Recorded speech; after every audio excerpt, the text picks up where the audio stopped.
বিশ্বনবী মেরাজে গেলেন, মেরাজ থেকে ফিরে আসলেন।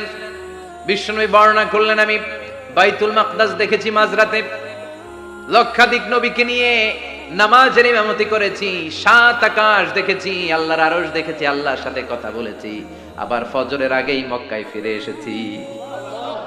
সবাইকে খাইছে গেছি, মুহাম্মদের মাথার তার ছিঁড়ে গেছে, নাউজুবিল্লাহ পড়ে। আবু জাহেল, উতবা, সাইবা সবাই মিলে একটা সুযোগ পেল, বললো এতদিন আমরা আবু বকররে বুঝাইতে পারি না, আজকে মুহাম্মদ যে গাঞ্জাখুরি কথা বলে এটা বললে আবু বকররে আমাদের দলে নিয়ে আসা যাবে। সবাই সাইয়েদনা আবু বকরের কাছে যায়, যে বলে আবু বকর জানো নাকি তোমার নবী নতুন কথা আমদানি করেছে?